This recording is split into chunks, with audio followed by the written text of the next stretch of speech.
Most people mistake calm for weakness. They see a man who does not raise his voice, though is not ruse, and does not react, and they assume there is nothing powerful inside him. In truth, calm is often the final stage of strength, not its absence. It is what remains when fear has been trained out of the body and confusion has been trained out of the mind.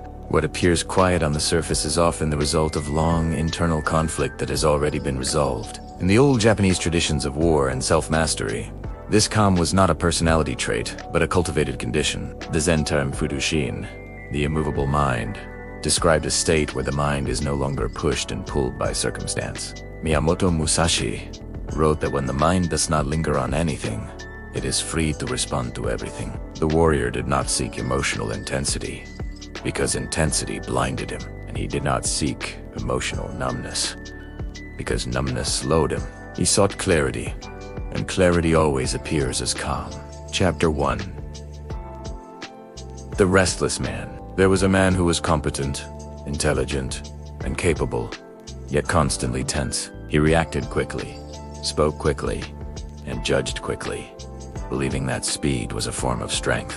When challenged, he became defensive, and when uncertain, he became loud. Beneath his confidence was a constant effort to maintain control over how he was seen and how events unfolded. This effort exhausted him. His mind never rested, because it was always scanning for threat, comparison, or advantage. He did not notice how much of his energy was spent not on living, but on protecting an image of himself. He believed this tension was strength, because it felt active.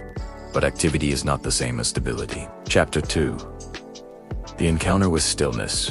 One evening he read a passage from Musashi, describing how the mind should be like a clear mirror, reflecting what appears without distortion or attachment. This idea disturbed him, because his own mind felt like a crowded room full of voices. He began to see that his reactions were not responses to the present moment, but echoes of fear, pride, and habit. He started sitting in silence for a short time each morning, not to relax, but to observe. He noticed how quickly his mind wanted to comment, judge, or escape. He did not fight these impulses, but he did not follow them either. Slowly, the space between stimulus and reaction widened. Chapter 3. The discipline of not reacting. The real training was not learning what to do, but learning what not to do. He stopped interrupting others. He stopped explaining himself when no explanation was needed. He stopped responding immediately to messages, provocations, or internal urges. Each restraint felt small, but together, they changed the structure of his mind. He discovered that most reactions are not necessary, and many are harmful.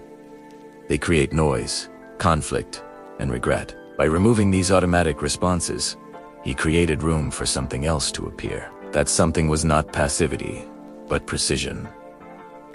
Chapter 4.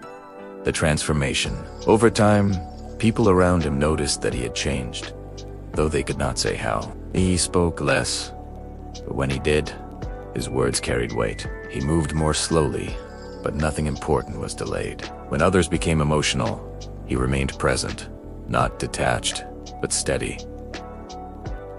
This steadiness was not indifference. It was attentiveness without agitation. He was no longer defending an identity, so nothing felt like a personal attack.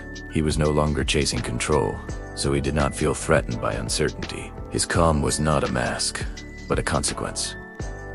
Chapter 5. The meaning of calm. The strongest men appear calm because they have already faced what others are running from. They have confronted their fear of loss, their fear of judgment, and their fear of not being enough.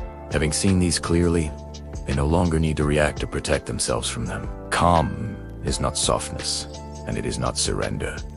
It is the absence of inner resistance. It is the mind that is no longer divided against itself. This is why it feels rare, and why it feels powerful.